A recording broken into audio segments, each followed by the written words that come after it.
झामिन सामिन भए त भगाउँथ्यो हामी त्यता नगरौँ न अब त्यो झार्दैन भयो हुन्छ मुन्दै यतै पनि मजाले बसिरहेको छ खानेर त्यसै बसिरहेको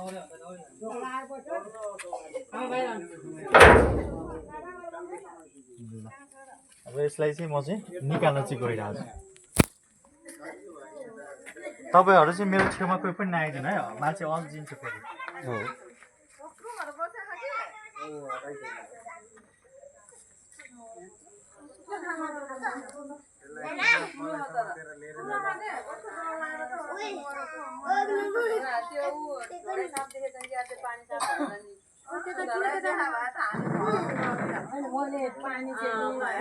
हेर्ने सर्प चाहिँ यहाँ यसरी चाहिँ बसेको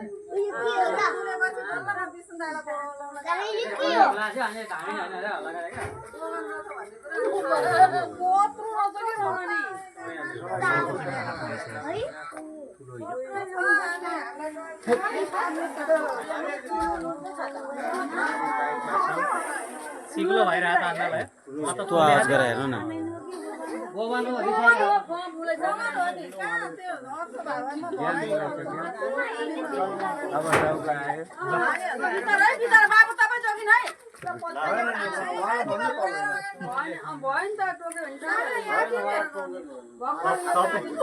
तपाईँहरू चाहिँ बसेर बस्नु है तपाईँ नखर्नु न भाइ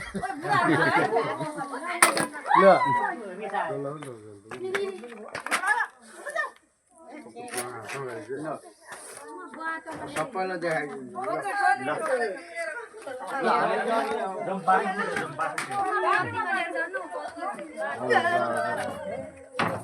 मेरो मोटरसाइकलमा एउटा झोला चाहिँ ल्याइदिन्छ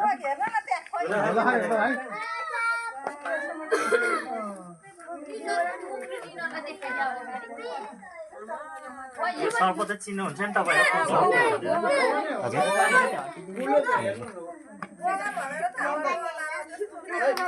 सर्प चाहिँ हेर्नु होला मजाले ठाडो परेर बसेको त्यो राम्रो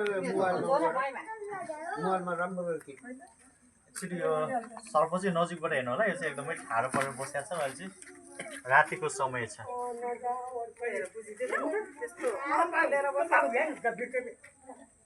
कहिलेकाहीँ के हुन्छ भने नि रातिको समयमा सर्पहरू चाहिँ बाटोतिर बसिरहेको हुन्छ हिँडिरहेको हुन्छ अनि मान्छेले चाहिँ गएर त्यसको जिउतिर कुल्च्यो भने चाहिँ यसले चाहिँ टोक्छ तर यसले चाहिँ मान्छेलाई चाहिँ देख्ने बित्तिकै यत्तिकै आएर लखाटेर टोकेको चाहिँ रेकर्ड छैन अहिलेसम्म है सकेसम्म ऊ भाग्ने चक्करमा नै हुन्छ हेर्नु नि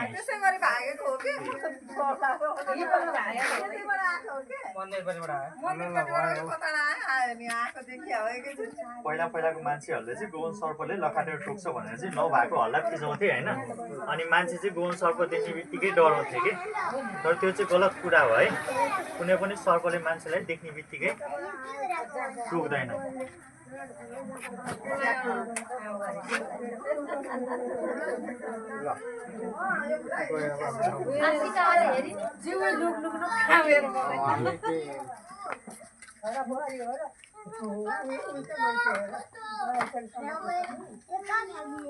सर्पसम्म सजिलो हुने रहेछ है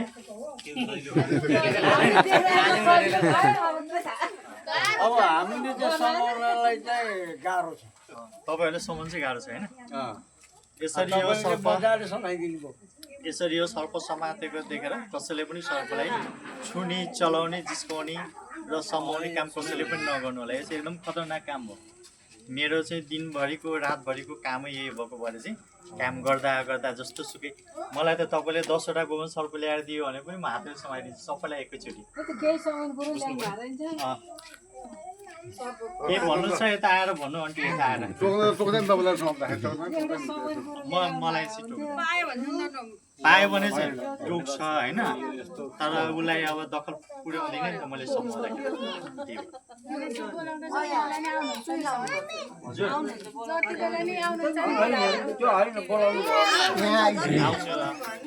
तर सर्प विषालु सर्प हुनु पर्यो घरभित्र हुनु पर्यो अब राति 12 बजे फोन गरेर मैले उता के अरे खेततिर सर्प देखाएको थिएँ भनेर फोन गर्नु भयो भने चाहिँ आउँदैन घरमा हुनु पर्यो घरभित्र हुनु पर्यो अथवा टोयलेटमा हुनु पर्यो अब धानु सर्पहरू छ भने त्यस्तो डराउनु परेन सकेसम्म सर्पको फोटोहरू खिचेर पठाउनु पर्ने अझ राम्रो अब यो त गोवन सर्प भनेर तपाईँले ठ्याक्कै चिनिहाल्नु भयो मैले फोटो पठाउनु भनेर पनि भनिनँ होइन भन्नु भएन मैले चिनिहालेँ त्यहाँ उठेपछि होइन नै हो खासै त्यहाँ झ्यालमा गएर पन्जा खोलायो त्यसपछि हामीलाई थाहा भयो अनि अर्को कुरा प्रयास त राति गोवन सर्प निस्किन्छ भन्ने कुरा मलाई पनि थाहा छैन त्यो दिउँसो भए चाहिँ मैले फोटो पठाउनु भन्थेँ कि दिउँसो हतपत निस्किँदैन दिउँसो चाहिँ यो कस्तो अवस्थामा भेटिन्छ भने तपाईँले युट्युबमा मेरो भिडियो हेर्नु होला जस्तो मान्छेले इँटा राखेको हुन्छ ढुङ्गा राखेको हुन्छ काठ राखेको हुन्छ त्यो ढुङ्गा हटाउने बेलामा काठ हटाउने बेलामा चाहिँ एउटा दुईवटा सर्प त्यहाँ लुकेर बसेको हुन्छ बल्ल निस्किन्छ तर दिउँसो चाहिँ यो चाहिँ हिँड्दैन कि फेरि यसको बच्चा छ भने चाहिँ दिउँसो हिँड्छ दिउँसो त्यो बच्चा पछि घरमा अन्डाबाट निस्किया हुन्छ अनि उनीहरूलाई त केही कुरा थाहा हुँदैन दिउँसो हिँड्यो भने मान्छेले भेट्छन् मार्छन् भन्ने कुरा उनीहरूलाई थाहा हुँदैन त्यही भएर उनीहरू चाहिँ दिउँसो हिँड्छ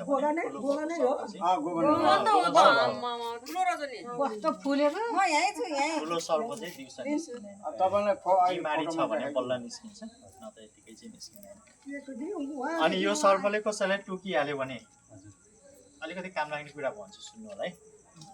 प्रायः जस्तो यो सर्प रातिको समयमा निस्किन्छ र मान्छेलाई सर्पले टोक्ने भनेको घरभित्रै हो है हाम्रो यहाँ डुमरवानामा एउटा महिला अहिले भर्खर मर्नु भयो घरभित्रै टोकेर मर्यो म गएको थिएँ है प्रायः जस्तो सर्पले टोक्ने भनेको हाम्रो यो एरियातिर पनि भिडियो हेर्नु मान्छेलाई घरभित्र टोकेको चाहिँ मैले भिडियो बनाइरहेको हुन्छु घरभित्रै टोकेर मान्छेको ज्यान जान्छ कि जङ्गलतिर जाँदा खेततिर जाँदा बारीतिर जाँदा सर्पले टोक्दैन खेतमा सर्प बसिरहेछ अथवा जङ्गलमा सर्प बसिरहेछ भने मान्छे गएको उसले थाहा पाउँछ अनि हरिणहरू पनि मान्छे देखेपछि भाग्छ नि त्यस्तै गरी सर्प पनि पहिले भाग्छ मान्छे आएको थाहा पाउने बित्तिकै ल मान्छे आयो भने त्यो तुरुन्तै गएर भागिहाल्छ लुकिहाल्छ त्यही भएर जङ्गलमा सर्पले टोक्दैन अनि मान्छेलाई घरमा चाहिँ सर्पले टोक्नुको कारण के हो भनेदेखि घर त चारैतिरबाट घेरा हुन्छ सर्प यो ढोकाबाट भित्र छिर्छ उसलाई थाहा छ अन्त भाग्ने ठाउँ छैन भनेर अनि त्यस्तो अवस्थामा चाहिँ मान्छे गयो भने सर्प नजिकै छ भने यसले चाहिँ मलाई मार्न आयो भन्ने ठान्छ अनि टोक्छ अनि अर्को कुरा के हुन्छ भने घरभित्र अँध्यारो पनि हुन्छ कहिलेकाहीँ लाइन गएको होला कहिलेकाहीँ सानो बत्ती हुन्छ मान्छे आफ्नो कामको धुनमा हुन्छ तल हेऱ्या हुँदैन त्यस्तो अवस्थामा कुल्च्यो भने पनि टोक्छ अनि कहिलेकाहीँ उसलाई दखल नपरिकन टोक्दैन अनि कहिलेकाहीँ अब सामानहरू राखेको हुन्छ त्यो चाहिँ नहेरिकन घरभित्रकै कपडा त हो नि भनेर पनि झ्याप्प समातेर निकाल्दा सर्प हुनसक्छ त्यसमा पनि त्यही भएर चाहिँ राति हिँड्दाखेरि चाहिँ टर्च लाइट बोकेर हिँड्नु पऱ्यो सुत्ने बेलामा झुल लगाएर सुत्नु पऱ्यो बिना झुलको सुत्नु भएन घरभित्र एकदम सफा राख्नु पऱ्यो फोहोरहरू राख्नु भएन अब यस्तो माटोको घरहरू अथवा पक्काको घरमा पनि दुलोहरू हुन्छ नि मुसाले खनेको त्यो सबै टालटुल गर्नु पऱ्यो घर अगाडि पछाडि सबैतिरको घरभित्र मुसा भ्याकुता छुचुन्द्रो माउसुलो हुनु भएन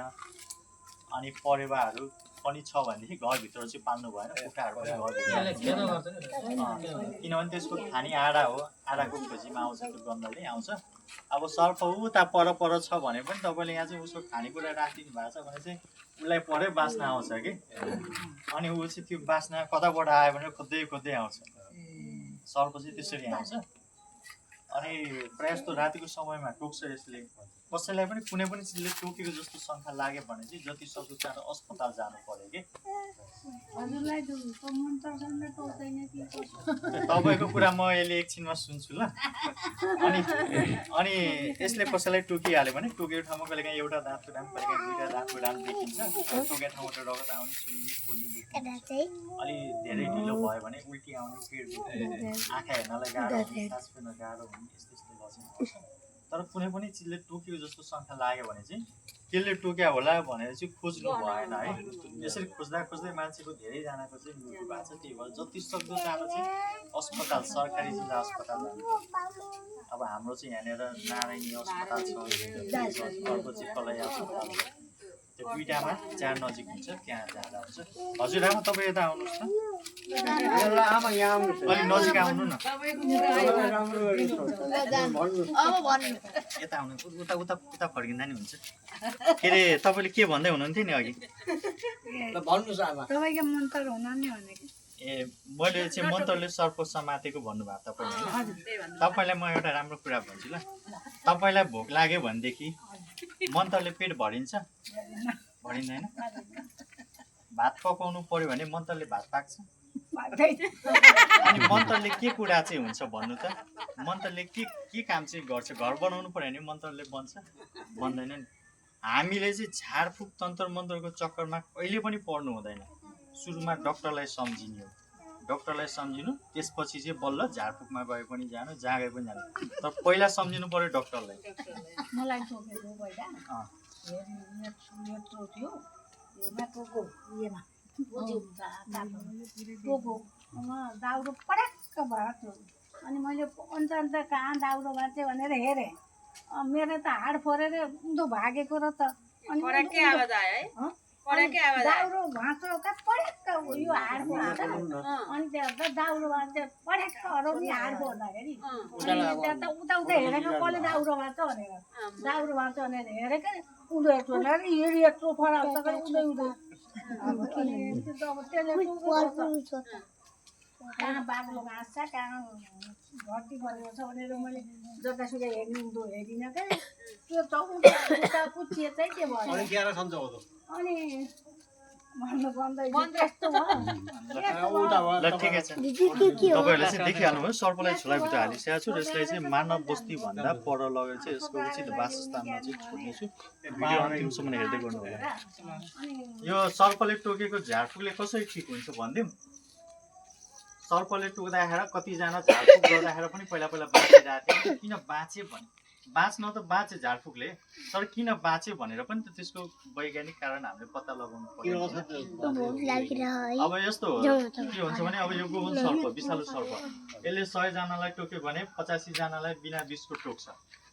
बुझ्नुभयो नि कमै जनालाई मात्रै विष हालेर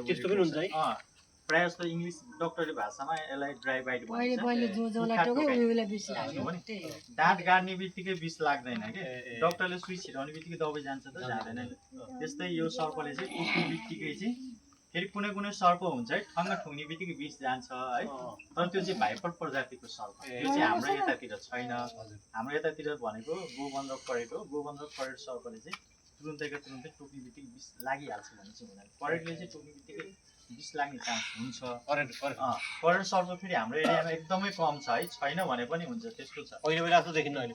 छैन एकदमै कम छ यो एरियाबाट करेन्ट सर्प समातेकै छैन अहिलेसम्म है अनि यो सर्प चाहिँ प्रायः जस्तो विष नहालिकन टोक्छ र कहिलेकाहीँ कम विष हालेर पनि टोक्छ कम विषले पनि मान्छे मर्दैन क्या फेरि तपाईँलाई भोक लाग्यो भनेदेखि एक खाल भातले पेट अगाउँछ नि एक गाँसले त अगाउँदैन त्यस्तै मान्छे मर्नलाई पनि डोज दिनुपर्ने हुन्छ अनि त्यस्तो मान्छे झारफुक गर्न जान्थे होइन मलाई पनि गोवन सर्पले मलाई पनि दाँत गाडेको हो कि तर सर्पले गाडेको होइन मैले आफै अब काम गर्दा गर्दै झुक्केर त्यसको मुखतिर हात परेर चाहिँ औँलोमा दाँत गाडेँ तरतरी रगत आयो तर उसले बिचरा विष हालेको थिएन किनभने उसले टोकेको त होइन अनि म पनि अस्पताल जान चाहिँ गएँ होइन तर उसले विचार गर्नु परेन झारफुक पनि गर्नु परेन अहिले बसिरहेको छु यदि गोवन सर्पले कसैलाई विष हालेर टोकेको छ भनेदेखि अस्पताल गएर बाँचेको हुन्छ नि उहाँहरूको गएर हेर्नु टोकेको ठाउँ पाकेको पिएको हुन्छ कि अब कसैलाई गोवन सर्पले टोक्यो अस्पताल गएर आयो पाकेको ओडेको छैन भने सम्झि उसलाई विष नहालिकन विष नहालिकन अब यसले कहिलेकाहीँ मुसा खान्छ भने पनि योसँग विष हुँदैन 9-10 दिनसम्म हल्का फुल्का हुन्छ त्यसले मान्छे मर्दैन अनि झारफुक गर्नेले बचाए भन्थे होइन अनि सुन्नु न अनि कोहीलाई चाहिँ अब यस्तै सर्पले विष हालेर टोक्या हुन्थ्यो अनि झारफुक गर्न गयो अनि त्यसपछि के हुन्थ्यो भनेदेखि त्यो मान्छे मर्थ्यो विष हालेर टोक्या हुन्थ्यो अनि त्यो मान्छे मर्थ्यो अनि मान्छेले के भन्थ्यो भने यत्रो मान्छेलाई बचाइरहेको थियो यो एउटा चाहिँ कालै आएर मरेको उसलाई चाहिँ विष हालेर विषालु सर्पले टोक्या भनेर चाहिँ थाहा हुन्थेन क्या त्यही भएर चाहिँ जतिसक्दो चाहिँ अस्पताल जानु पर्यो यस्तो अन्धविश्वासमा पर्नु है बुझ्नुभयो नि कुरा क्लियर भयो नि अब